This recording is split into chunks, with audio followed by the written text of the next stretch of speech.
boss. First of all, Happy New Year, everybody. We're super excited to bring you the more diverse content from different countries this year. So you know what that means? You're gonna get a shitload of content from Asian Boss. Today, we have something for you from India. Did you know that in India, there were more than 400 instances of Indian Christians being harassed, threatened, and attacked in the first half of 2017 alone? Now, Indian Christians are obviously one of the minority communities in India. So that got us wondering, what's it like being a Christian in India? Well, our Asian Boss reporter Sheetal hit the streets of India to get some insight from both Christian and non-Christian communities. Let's see what they have to say. Recently in Uttar Pradesh, a group of Christmas carolers were attacked and then arrested on the anti-conversion charges. Also in another case, Christians are being arrested on the same basis because they were teaching students about this religion and they were celebrating Christmas with them. And so what do you think about this? It's really sad that people take the Christmas and the teachings of the Christmas, or like teaching of the Bible or teaching of our God, in a different way. Have you heard this news and what do you think about this? I did hear about this news. It is disheartening to see that people are getting arrested on anti-conversion charges. This is really shocking because each one has a right to know about other religion. If somebody tells me that if you want to get converted, obviously I'll say no because I love my religion. Similarly, if you ask the people who are getting converted, if they are fine with converting their religion, then what's the problem? What's the issue? Recently, I read in newspaper that Pakistan church was also attacked because Christmas was coming near and people tend to go to church because church is full of decorations and we sing Christmas carols and there is a lot of excitement. So, and this opportunity they don't miss. Like terrorists, they tend to attack people. Like how is it in India itself? India also it does happen. India it does happen because people are not given equal importance. A lot of time, you'll have a few Christians coming up to you and saying that, we want to talk to you about the Bible, and that they're trying to convert you. But you can politely always tell them that, I'm not interested. I'm happy following the religion that I am following. Hear about the attacks on Christians. But we are not affected because Christ has told clearly that you will be attacked. Now, what is wrong in telling other people that this is good in this religion? See, I don't believe in conversion. I don't believe at all. And this is wrongly told and spread all over India that people are converted.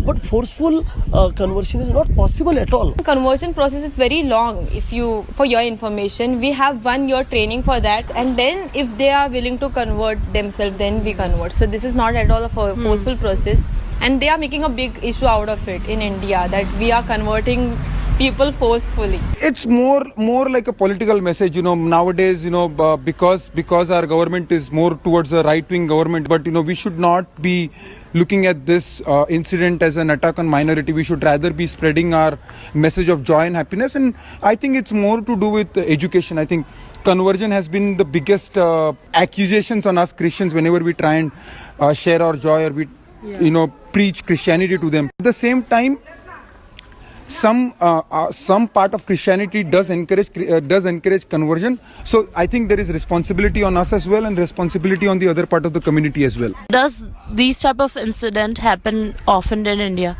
It's not happening that much, but due to some political parties or some of the problems which keeps on happening around, they try to raise issue towards it, and they just have the advantage of making issue like remove the Christians or remove the Hindus, remove the Muslims.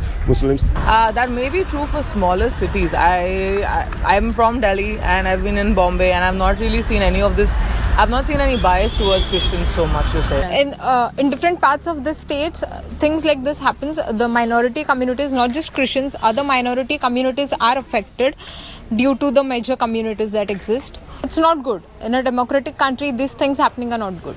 Do Christians feel safe here in your area because these kind of things have happened in other states of India? Whenever one kind of ethnicity is attacked in any place, then definitely that kind of a thing might tend to creep in initially. But after, let us not forget that this is that land wherein people have been living in harmony since this many ages, and they would continue to live that way. That would not affect things in the long term thing.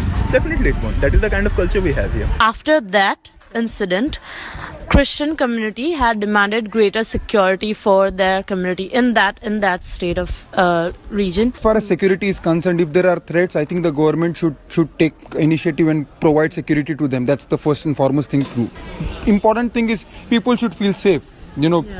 Whether it's a Muslim or a Hindu or a Christian or other minorities, whenever there are threats, the government should take steps to make sure that the minorities are safe in this country. And what do you think, what actions should be taken? The person who is doing this has to understand that the way he has the right to live and worship his own religion, other people also have the right to worship their own religion.